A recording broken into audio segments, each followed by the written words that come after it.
So when I was a kid, I watched a show called Vishnu Purana, which we were tripping out over in the other room. There was a beautiful show by B.R. Chopra, B.R. Chopra's Mahabharat. Right.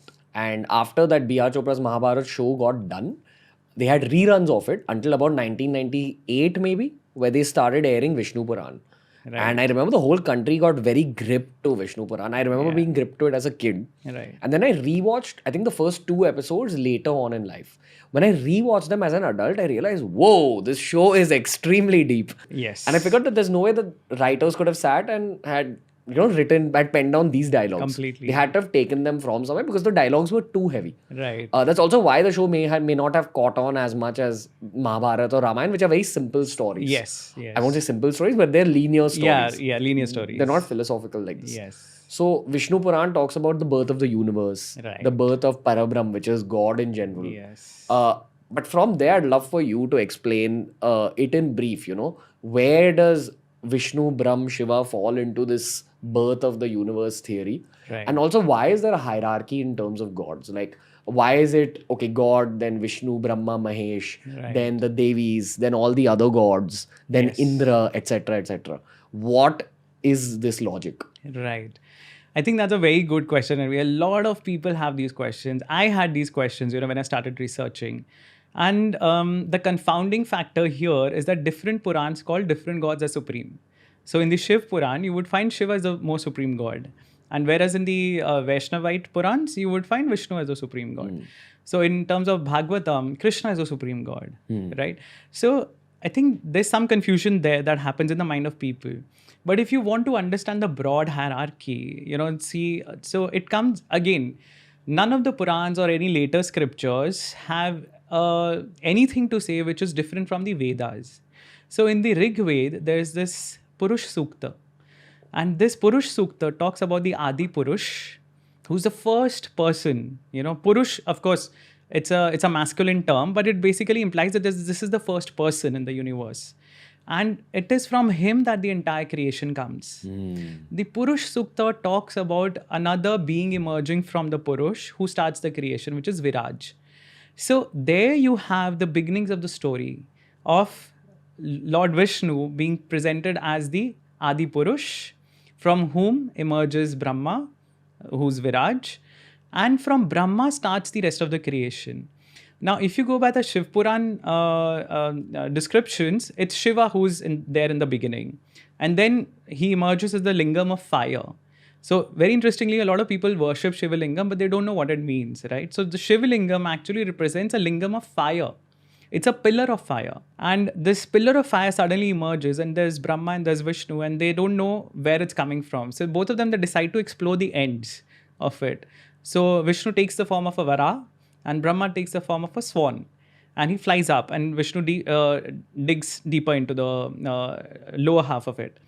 But none of them can find the end. So finally, they meet at the midpoint, and that's when Shiva emerges from it. That's called the Linga Udbhav Shiva. So some of the southern temples have this depiction of Shiva emerging from the lingam. So that's where Shiva tells them that I am the supreme one and I created you. So there are different versions. But again, a very beautiful point to understand is that all the Purans refer to different kalpas. So for this, I'll have to go a little bit backwards into what a kalpa is and what the timeline is, right? So this universe is just, according to our scriptures, this universe is just one of the multiple universes. So our scriptures actually talk about a multiverse. This is not the only universe in the world. Earth is not the only place that is inhabited. There's millions and millions of inhabited worlds out there. And these, so according to Srimad Bhagavad Puran, there's a spiritual universe, which is almost like a clear sky, blue sky. And on one corner of it, there's this cloudy place, which is the material universe. It's 1/4 of the entire portion. Like a quadrant. One quadrant is the material universe. This is like Dragon Ball Z. Have you heard of Dragon Ball Z? Yes. Anyway, go on. So 3/4 is the spiritual universe, where Krishna resides, the Vishnu forms reside in the Vaikuntha planet. And 1/4, one quadrant is the material universe, material creation, I would say material realm. Okay. Within this material realm, there is a form of Vishnu, which is the Karanodak Shai Vishnu. Okay. this might get a little complicated. No, go on. But this is the easiest way to understand. Okay, there's this Karnodakshay Vishnu who's just lying in that material realm. And every time he exhales, there's a universe that pops out of his pores.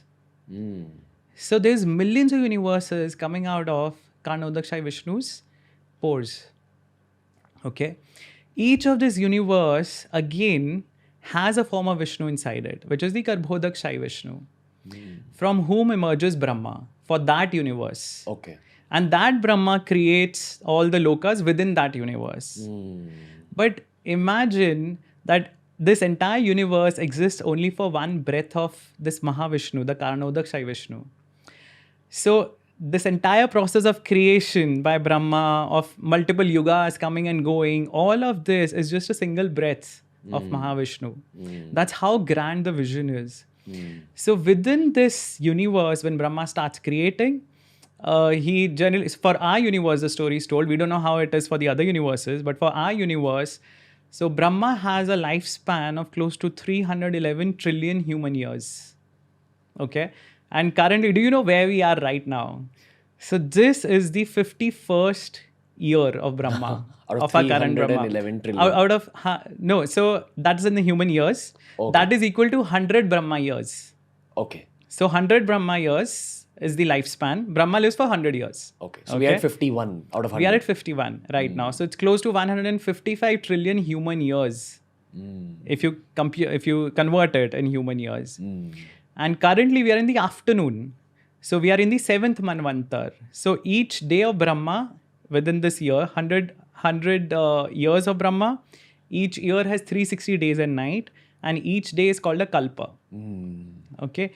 So in this lifespan of Brahma, each kalpa has had different entities being created. Lord Vishnu has appeared in different avatars. It's not just the 10 main avatars that we know. There are various avatars that have happened. There's different beings have come and gone, and Brahma has recreated, everything again and again and again, multiple times. He's been doing it every day. Every morning Brahma starts creating, and every night it gets dissolved. Again, every morning he starts afresh with some inputs from the previous experiences. So each Puran belongs to a different kalpa. And in each kalpa, because creation happens differently, sometimes Brahma emerges first, sometimes Vishnu emerges first, and sometimes Shiva appears first. That is why the stories are different. A lot of people don't understand this, that the Purans belong to different time periods. And in each kalpa, the creation began in a different way. So for current day of Brahma, which is the Varaha Kalpa, Vishnu Puran was narrated in this kalpa.